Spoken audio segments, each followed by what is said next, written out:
Assalamualaikum warahmatullahi wabarakatuh.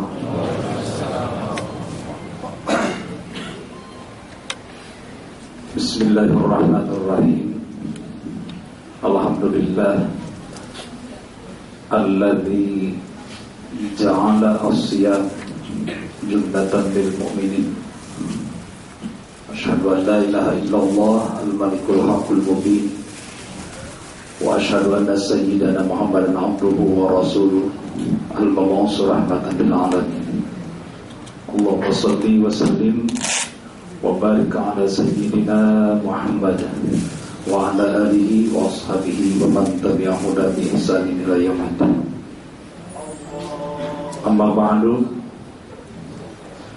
Jamaah salat zuhur, shahimin shahimat rahimakumullah. Pertama-tama kita bersyukur kepada Allah Subhanahu wa taala. Alhamdulillah, dengan kudrat dan iradat Allah kita sudah berada di tanggal 22 di bulan Ramadan. Kalau kita mengutip dari hadis Rasulullah yang diriwayatkan oleh Ibnu Huzaimah dan disahihkan oleh beliau, dan juga riwayat Ibnu Hibban, ini merupakan paruh ketiga, yaitu idkun minan nar, fase di mana merupakan pembebasan dari api neraka. Sebelumnya adalah 10 pertama rahmat, 10 yang kedua maghfirah. Orang-orang yang dibebaskan dari api neraka itu sungguh memperoleh keberuntungan. Di Al-Quran disampaikan demikian, faman zuhziha 'anil nar wa udkhilal jannah faqad faz. Orang yang dibebaskan dari neraka dan dimasukkan kepada surga, itulah orang yang beruntung. Alhamdulillah, di hari yang ke-22 ini kita masih tetap istiqomah, dan mudah-mudahan Allah senantiasa beri kita hidayah, bimbingan, bisa menyelesaikan Ramadan dengan sebaik-baiknya sampai kita masuk kepada Idul Fitri dengan makna kembali kepada fitrah kita sebagai hamba Allah yang sejati. Salawat dan salam mudah-mudahan senantiasa dilimpah curahkan kepada panutan kita semua, Habibana wa Nabiyana Muhammad sallallahu alaihi wasallam. Jamaah sahimin saimat rahimakumullah.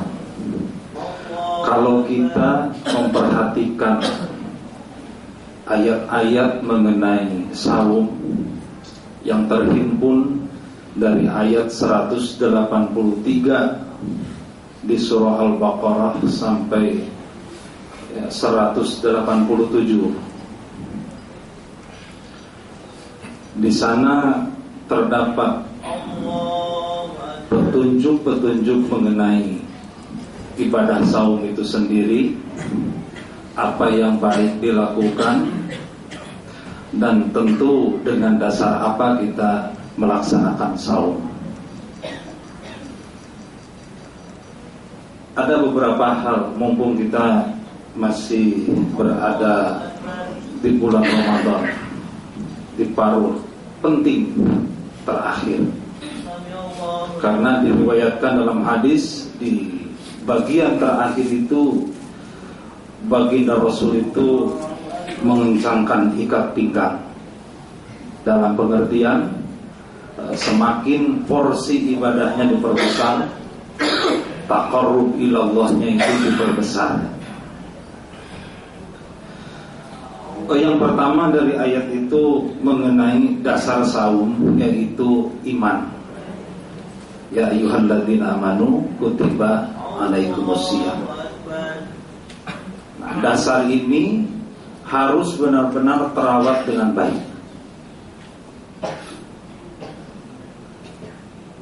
Ada jaminan kalau kita saum benar-benar dasarnya iman dan ihtisab, sebagaimana dalam hadis riwayat Imam Muslim, itu ghufira lahu ma taqaddama min dzanbihi.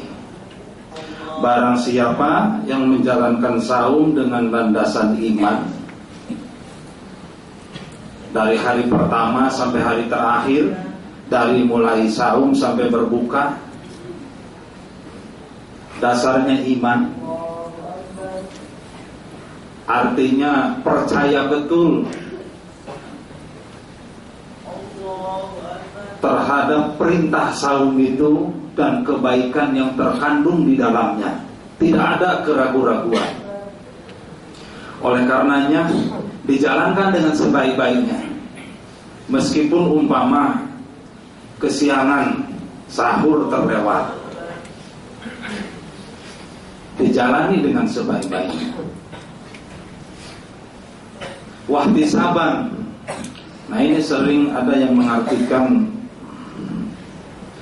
dengan apa? Ikhlas, dengan ridho. Ihtisab itu makna dasarnya dari hasaba yahsibu, ya, menghitung. Menghitung itu lebih kepada, kalau istilah sekarang, introspeksi. Jadi ada perenungan, ada refleksi, ada introspeksi, ihtisab. Sebagaimana kita ketahui, nanti di bagian berikutnya kita jelasin tentang i'tikaf. Itu di sana i'tikaf itu berdiam diri. Maksudnya taqarruban ilallah.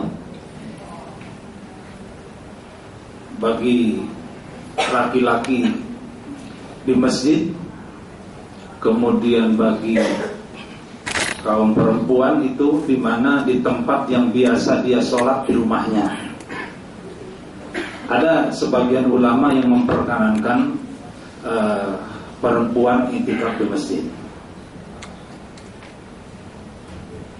Nah ini kembali dasarnya itu iman. Kemudian ihtisab itu jadi ada nuansa di situ, menghisab diri, memeriksa diri, merenung. Karena puasa yang dimaksud adalah tidak hanya sekedar dari berhenti makan, minum, menahan syahwat, tapi rupa-rupanya saum ini harus mampu mengkontrol terhadap lisan kita, perbuatan kita. Ada sebuah hadis yang jadi peringatan bagi kita, man lam yada qaulaz zur. Jadi qaul itu ucapan. Barang siapa yang tidak bisa meninggalkan kata-kata kotor, kata-kata keji, beramal bihi. Jadi dilaksanakan aja meskipun di bulan Ramadan, gak ada bedanya. Mestinya dirubah karena ini kan bulan tarbiyah, bulan pelatihan. Dan supaya dari Syawal ke sana itu kata-kata kotor sudah tereliminasi begitu. Itu falaisa lillahi hajatun bi an yada ta'amahu wa syarabah. Itu Allah tidak butuh dia meninggalkan makan dan minum. Ini sungguh merupakan peringatan. Ada lagi hadis yang merupakan peringatan juga, kam min shaimin laisa lahu min siyamihi illa sahar, wa kam min qaimin laisa lahu min qiyamihi illa sahra, wa kam min shaimin laisa lahu min siyamihi illa al-ju' wal atas. Banyak sekali orang yang berpuasa hanya berhenti dalam tataran menahan lapar dan haus saja. Banyak sekali. Jadi wakam itu menunjukkan ada banyak gitu. Banyak sekali orang yang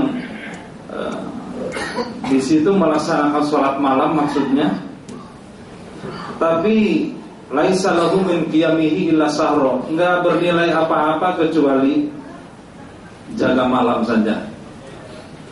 Oleh karenanya dari riwayat-riwayat ini kita bisa mengambil intibar bahwa saum ini perlu total, lahir dan batin. Jangan sampai kita saum hanya fisik tanpa ruh,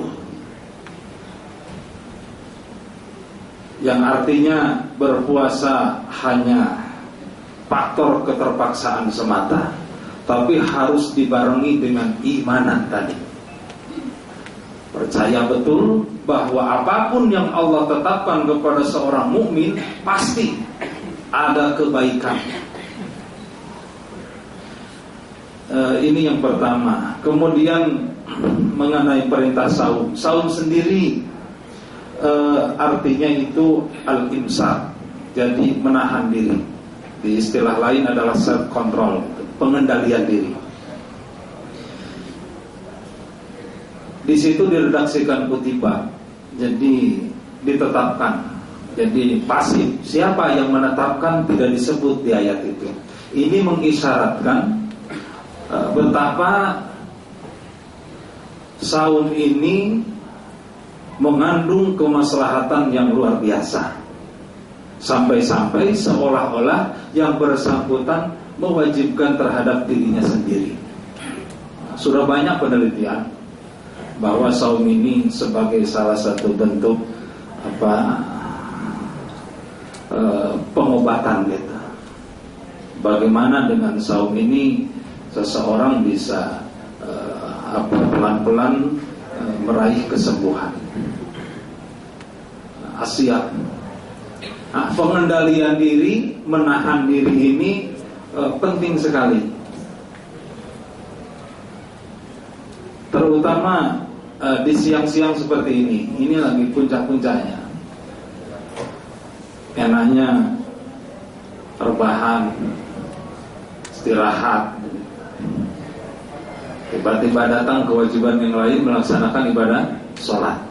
Itu masih rukun Islam juga. Jangan sampai muncul pertanyaan begini, Pak Ustadz bagaimana? Ada orang puasa tapi nggak sholat gitu. Rupa-rupanya tidak paham bahwa sholat itu juga bagian dari rukun Islam, sebagaimana halnya puasa. Jadi ini dalam bulan Ramadan ini kita mengerjakan beberapa rukun. Kalau syahadat udah jelas kita baca setiap sholat, ada namanya rukun sholat tasyahud. Kemudian sholat itu permanen. Mau sakit, mau dalam perjalanan, itu yang namanya sholat itu nggak ada liburnya. Sampai-sampai kalau seseorang sakit hanya mampu sholat dengan isyarat, itu lakukan. Kemudian mengerjakan saum sendiri sebagai pokok dari ibadah Ramadan. Yang biasa mengeluarkan zakat mal itu kewajiban tersendiri. Di samping tentu mengeluarkan yang namanya zakatul fitri, atau bagiannya di kita zakat fitrah gitu ya. Nah ini, jadi saum ini menahan diri, makna dasarnya al-imsak. Jadi bagaimana kita bisa menahan dan bisa mengendalikan. Al-Imam Al-Ghazali menyebutkan dua hal. Yang pertama syahwat yang harus kita kendalikan itu. Syahwat itu keinginan. Kata Imam Al-Mawardi, al-hawa ibtidaiyun wa syahwatu intihaiyun. Pertama-tama pengen biasa. Nah, akhirnya keinginan biasa itu ada actionnya. Jadi kalau udah syahwat itu udah ada actionnya. Dikejarlah, diintiplah, itu udah action, itu udah syahwat itu ya. Itu harus dikendalikan sampai pada porsi di mana sesuai dengan tuntunan agama. Jadi dikendalikan, itu syahwat. Yang kedua yang perlu dikendalikan itu ghadab. Ghadab itu marah, benci. Kita harus belajar betul bagaimana mengendalikan marah ini. Karena kalau marah itu kita ikuti, maka manusia ini menjadi sejahat-jahat makhluk. Kalau keinginan itu terus diikuti, maka manusia bisa melakukan apa saja, berbagai cara tanpa mempedulikan yang baik dan buruk, dia tidak peduli. Jadi bagaimana kita bisa mengendalikan marah? Nabi dalam hadis sahihnya, la taghdab, la taghdab, la taghdab. Jangan marah, jangan marah, jangan marah. Ini yang harus dikendalikan. Jadi bagaimana kita bisa mengendalikan diri dari sikap marah itu? Kenapa harus dikendalikan? Karena orang marah itu pertanda dia tidak bisa mengendalikan diri. Ada marah yang diperkenankan, tapi dalam batas-batas menyangkut ajaran agama. Jadi kalau ada ajaran agama yang dihina, nah itu al-hubbu wal-bughdu fillah. Tapi kalau kita marah karena kepentingan pribadi kita diancam dan lain-lain, nah ini marahnya sudah lain lagi.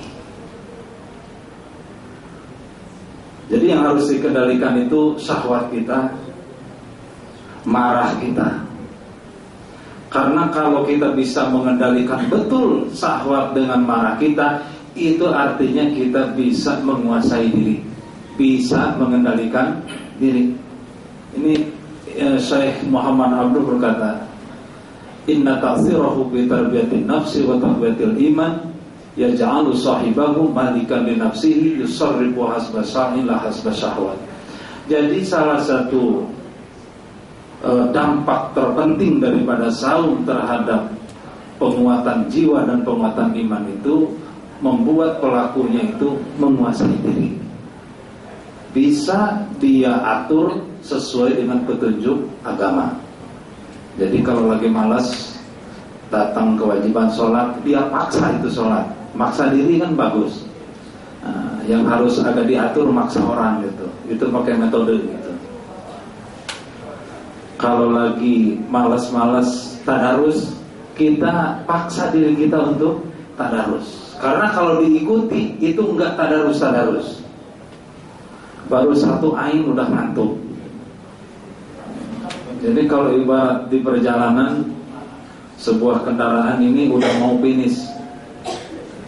Jadi sebelum Ramadan kita mengadakan tarhib, ya itu pemanasan ya.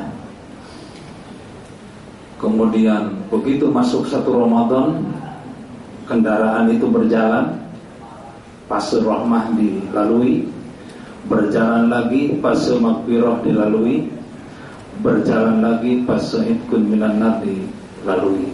Nah, jadi jangan sampai Ramadan mau berakhir masih pemanasan terus, tadarus belum gitu. Hanya puasa aja. Nah, jadi nanti dari ayat-ayat itu kita jelasin secara singkat. Jadi saum seperti itu. Nah, sehingga saum itu benar-benar seperti dalam pembukaan saya tadi, dan itu dari hadis Nabi, as-saumu junnatun. Jadi saum itu menjadikan perisai gitu, penghalang bagi dirinya itu untuk melanggar aturan Allah, tidak terjerumus kepada yang Allah larang.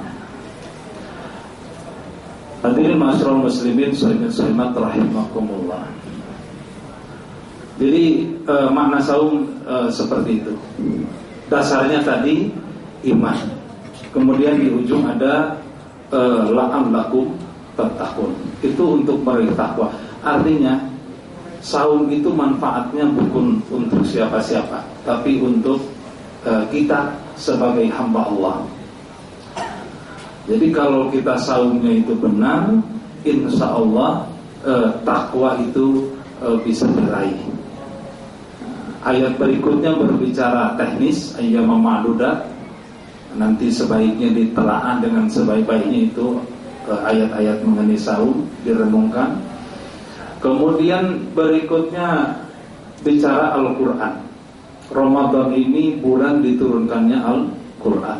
Banyak riwayat menjelaskan bahwa Ramadan ini baginda Rasul tadarus Al-Quran, nggak tanggung-tanggung bersama malaikat.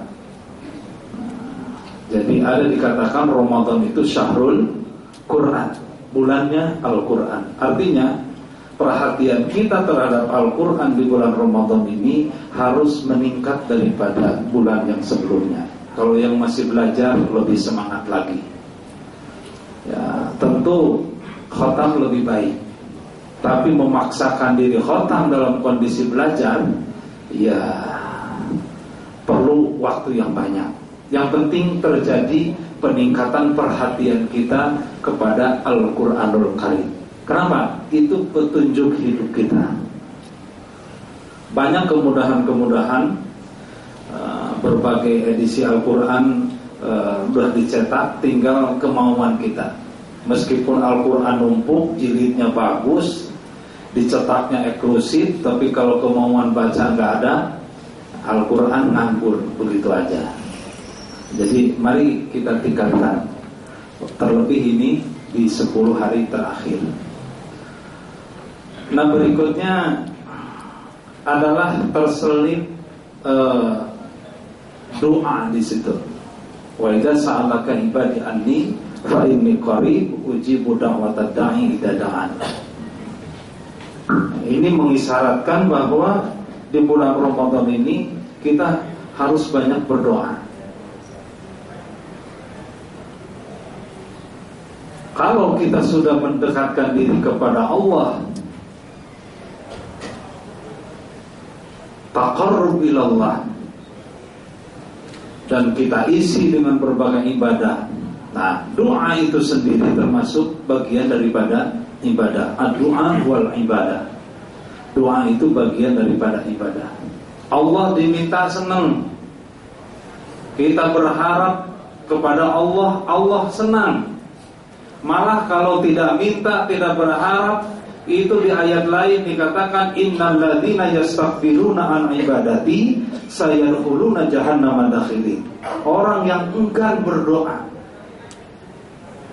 karena merasa hasil jerih payahnya, merasa sudah berhasil, merasa sudah sukses, sehingga tidak perlu berdoa. Padahal betapa banyak yang satu hari kaya, hari berikutnya miskin. Satu hari miskin, berikutnya jadi kaya. Wa tilkal ayyam nudawiluha bainan nas. Berdoa kepada Allah sesuai dengan kebutuhan kita masing-masing. Salah satu doa yang diijabah itu adalah doa musa'ib. Doa musa'ib mustajab. Doa orang yang lagi puasa itu mustajab. Jadi waktu-waktu kita seperti begini nih, lagi berpuasa, kita banyak mendekatkan diri berdoa kepada Allah, itu mustajab. Asal berdoanya sungguh-sungguh. Ud'ullaha wa antum muqinuna bil ijabah. Berdoalah kalian kepada Allah, yakin akan ijabah. Kalau ragu-ragu, gak usah berdoa. Berdoa itu harus yakin bahwa Allah akan memberi yang terbaik. Wa'lam annallaha la yaqbalu du'aan min qalbin ghafilin lahid. Ketahuilah bahwa Allah tidak akan mengabulkan, memperkenankan satu doa pun yang muncul dari hati ghafil, lupa, lahin dan lalai. Jadi ketika berdoa, kita harus benar-benar memahami, menghayati yang menjadi doa kita. Dan di dalam sholat juga seperti itu.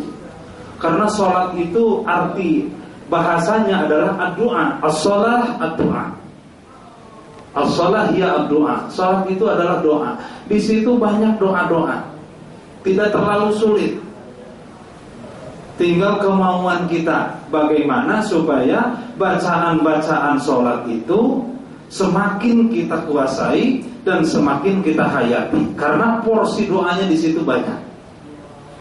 Sayang sekali kalau kita membaca doa kita tidak paham artinya. Doa ke utara, hati kita ke selatan. Ibaratnya seperti itu. Wa idza sa'alaka ibadi anni fa inni qarib. Kalau ada hambaku yang bertanya tentangku, fa inni qarib, katakan bahwa sesungguhnya aku ini dekat. Ujibu da'wat da'i dan akan memperkenankan doa orang apabila itu dia berdoa.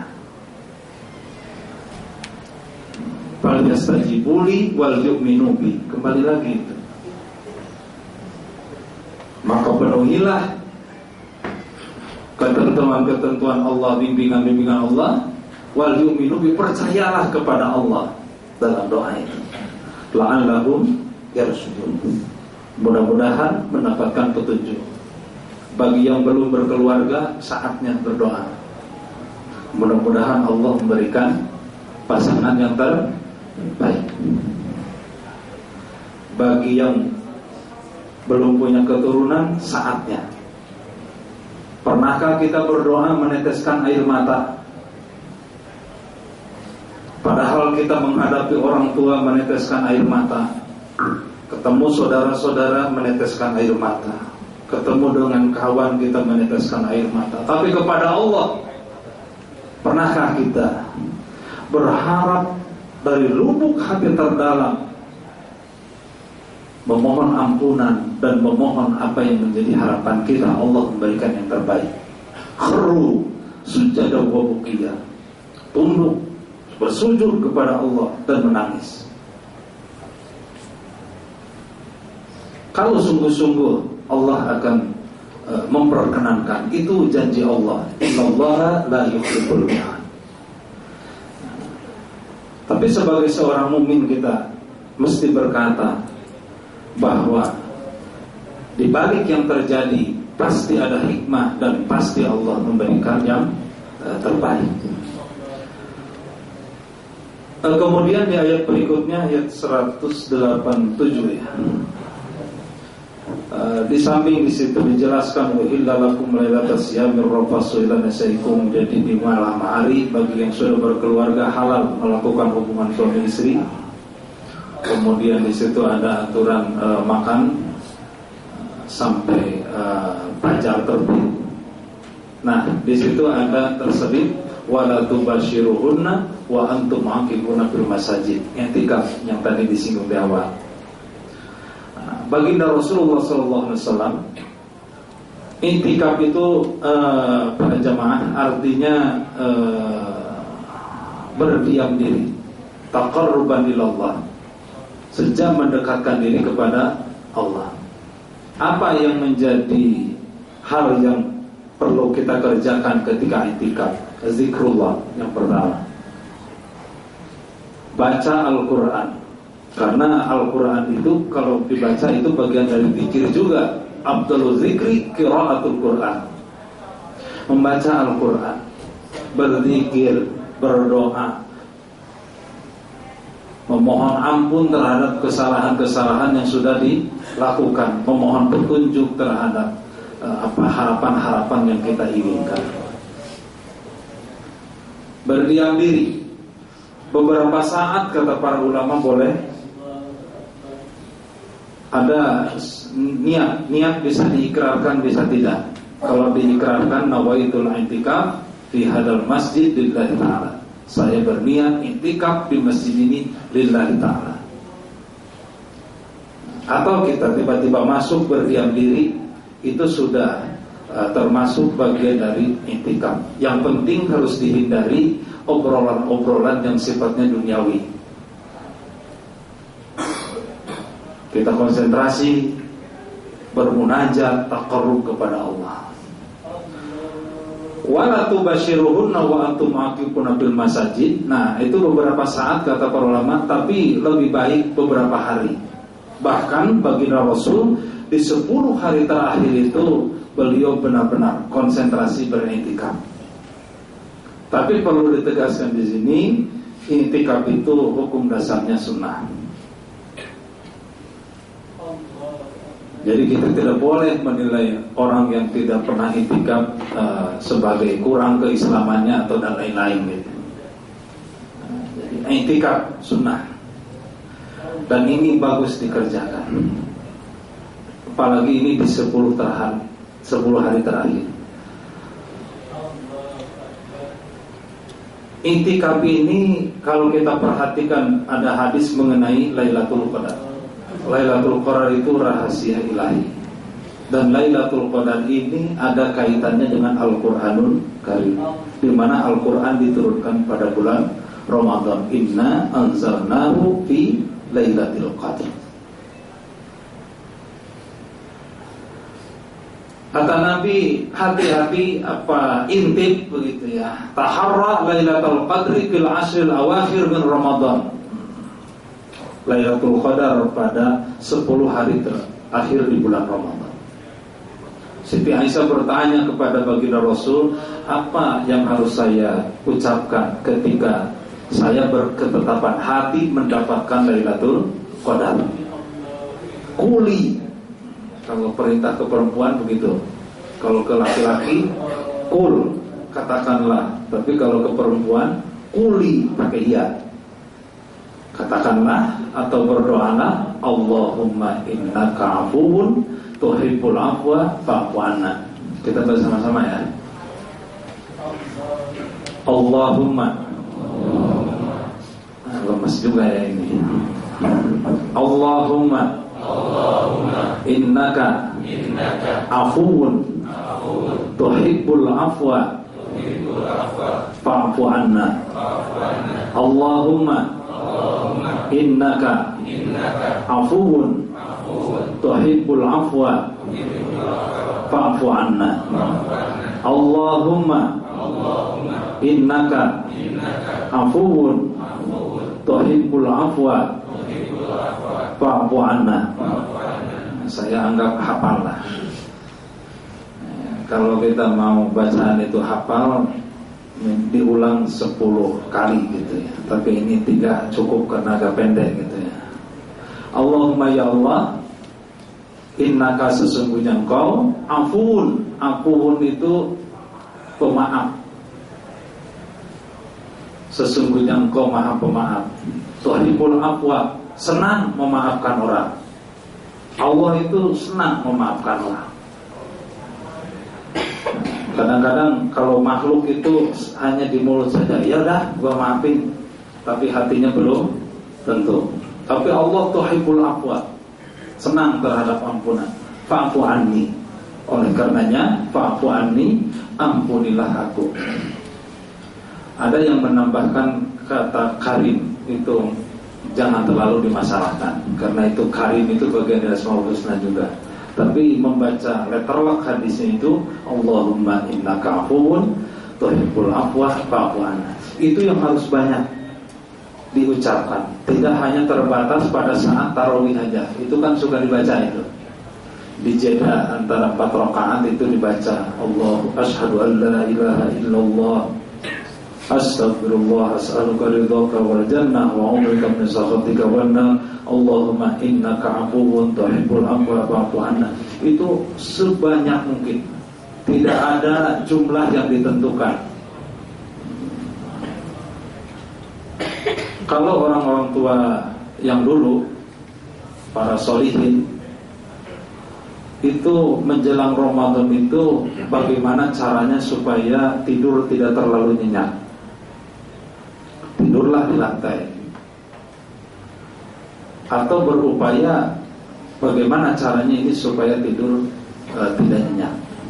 Kebalikannya, kalau generasi sekarang berpikir bagaimana supaya tidur nyenyak, tahu-tahu sahur begitu.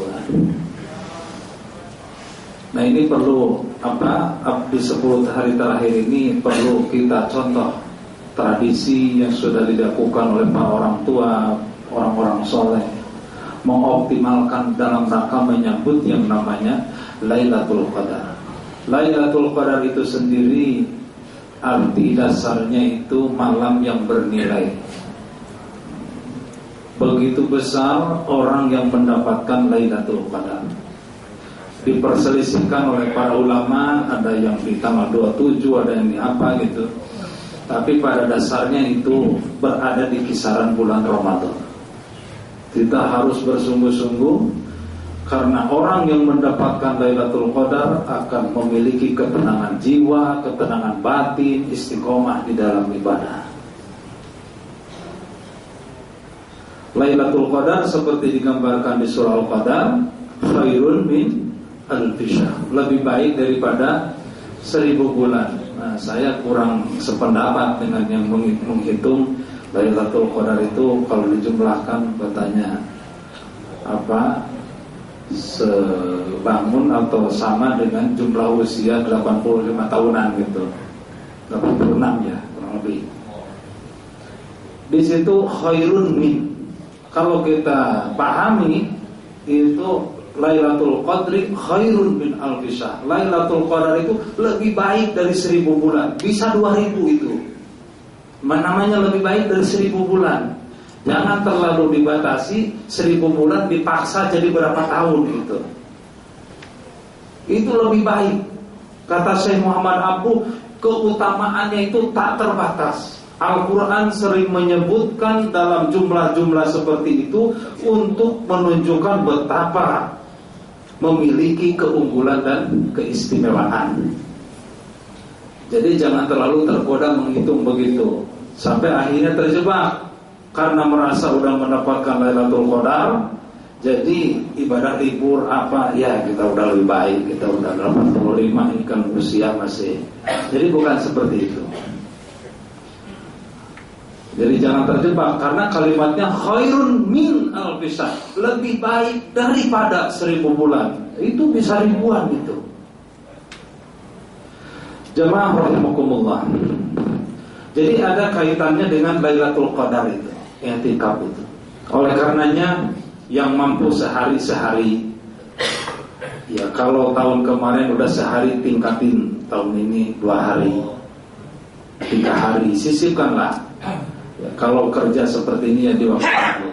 Ada aturan-aturan di dalam i'tikaf itu. Ketika beriktikaf, aturan yang tadinya boleh melakukan hubungan suami istri bagi yang udah rumah tangga di malam bulan Ramadan, kalau lagi i'tikaf libur. Wala tubashiruhunna wa antum aqifuna fil masajid. Jangan jima gitu ya, di situ makna di dalam tafsir Jalalainnya jima. Jangan bergaul suami istri sementara kalian sedang i'tikaf. Jadi lagi i'tikaf, pulang dulu bergaul dengan istri gitu. Itu nggak boleh kalau lagi i'tikaf. Boleh keluar daripada masjid hanya sebatas hajatul insan, makan, minum, ke toilet, itu kan namanya hajatul insan. Ya, makanya kan kalau ke belakang namanya istilah di Arabnya itu qada hajat, memenuhi kebutuhan, itu hajatul insan itu. Jamaah rahimakumullah. Nah, i'tikaf ini tentu ya sebaik-baik zikir kita membaca Al-Qur'anul Karim. Ini kesempatan malam hari nanti, malam ke 23, malam ganjil. Ada baiknya kita bertakarrub di masjid, ya kuat sampai jam 12 sampai jam 12, kuat sampai pagi gitu. Cuman memang harus diniatkan di dalam hati kita. Karena kalau enggak diniatkan, biasanya bebas-bebas saja. Makanya saum itu kan harus diniatkan sejak malam. Nabi bersabda, barang siapa yang tidak memalangkan niat saum itu tidak sah. Malam yubayyitin, niat pada siang malam. Jadi bukan masalah nawaitu shauma qadimnya, tapi berniat di dalam hati. Ada yang bertanya, orang lupa nawaitu shauma qadim, tapi sahur, apakah puasanya sah katanya? Ya, saya kira kalau sahurnya itu disadari untuk berpuasa, apalagi habis 2 piring misalnya, itu kan jarang, masa ngelindur sampai habis segitu. Nah, kalau itu disadari, itu disamakan dengan bahwa dia yang bersangkutan itu sudah berniat untuk melaksanakan sahur di bulan Ramadan. Nah, jadi intikaf harus berniat di dalam hati. Nah, berapa lamanya itu diperselisihkan. Yang jelas lebih lama lebih baik. Jamaah rahimakumullah, itu beberapa di ayat Al-Quran mengenai sahur. Kemudian ada satu surah lagi yang nampaknya perlu mendapat perhatian. Ini ada namanya di Al-Quran surah Al-Munafikun ya, surah ke-63. Itu ayatnya pendek, cuman 11. Bagus itu dicermati, karena supaya kita bisa terhindar, bisa terbebas dari sifat-sifat orang munafik. Jadi orang-orang munafik itu khawatir sekali di surah At-Taubah ayat 61 ke atas, 61, 62. Di surah ke-9 itu orang munafik khawatir sekali bahwa strateginya diungkap Allah melalui menurunkan satu surat khusus tentang mereka. Dan Allah menurunkan namanya surah Al-Munafikun, surah yang ke-63, hanya 11 ayat. Kalau misalnya tadarus tidak sampai ke surah ke-63, itu didahulukanlah di 10 hari terakhir ini dibaca gitu. Itu baik sekali sebagai renungan mentalitas kaum munafikin itu di situ secara lugas disampaikan Allah di dalam firman-Nya. Ma'asyiral muslimin shaimin shaimat rahimakumullah, itu beberapa hal yang bisa saya sampaikan pada kesempatan kali ini. Mudah-mudahan bermanfaat khusus bagi saya juga bagi jamaah sekalian, dalam rangka meningkatkan saum kita, meningkatkan kualitas ibadah saum kita, supaya benar-benar saum kita ini dijiwai dengan sebaik-baiknya, tidak semata-mata menahan lapar, menahan haus, menahan syahwat, tapi seluruhnya. Mata kita saum, telinga kita saum, hati kita saum. Kita tidak berkata kecuali hal-hal yang baik, karena kalau berkata yang buruk itu akan tuhbitus saum, akan menghapuskan nilai saum kita. Dalam hadis ada 5 itu yang bisa mempengaruhi kualitas saum kita, bisa bisa menurunkan nilainya ya. Yang pertama al-kizbu, bohong.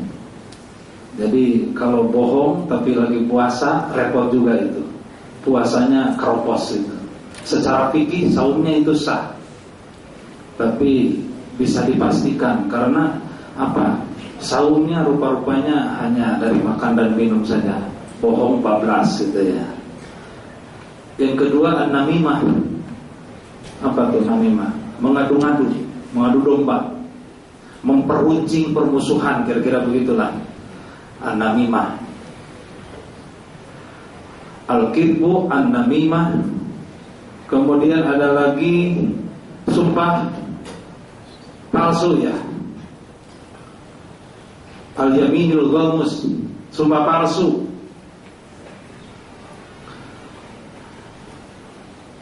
Itu diantaranya bohong, namimah, kemudian sumpah palsu. Masih ada yang lainnya. Jadi yang menyangkut hal-hal yang sifatnya penyakit hati, itu termasuk yang bisa merusak pahala dari saum kita. yang perlu dikendalikan tadi kata Imam Al-Ghazali ada dua hal. Syahwat kita harus kita kendalikan sebaik-baiknya. Jangan sampai cenderung inna nafsa la'ammaratun bisu, cenderung melanggar aturan Allah. Kemudian marah kita perhatikan. Kalau lagi sahur begini, kadang-kadang kalau lagi lapar orang itu sering terpancing gitu. Nah, ini harus dikendalikan supaya begitu kita Idul Fitri itu benar-benar kembali kepada fitrah sebagai hamba Allah yang sejati, tidak mudah marah, tidak mudah mengikuti hawa nafsu, kepada orang juga pikirannya positif, husnudzon itu, tidak berburuk sangka terus. Baik, mudah-mudahan kita berdoa kepada Allah, mudah-mudahan Allah senantiasa memberikan hidayah kepada kita, memberikan kepada kita kekuatan zahir dan batin untuk menyelesaikan ibadah di bulan Ramadan ini, sehingga kita benar-benar kembali kepada fitrah, segala kesalahan dan dosa kita diampuni oleh Allah Subhanahu wa taala. Al-Fatihah. Bismillahirrahmanirrahim. Alhamdulillahirabbil alamin arrahmanir rahim maliki yaumiddin. Iyyaka na'budu wa iyyaka nasta'in ihdinas siratal mustaqim siratal ladzina an'amta 'alaihim ghairil maghdubi 'alaihim waladdallin. Amin. Mari sama-sama kita akhiri doa kafaratul majalis. Subhanakallahumma wa bihamdika asyhadu an la ilaha illa anta astaghfiruka wa atubu ilaik. Wallahu a'lam bishawab. Terima kasih, mohon maaf. Mudah-mudahan kita berjumpa di kesempatan insyaallah. Walhamdulillahirabbil alamin. Wassalamualaikum warahmatullahi wabarakatuh.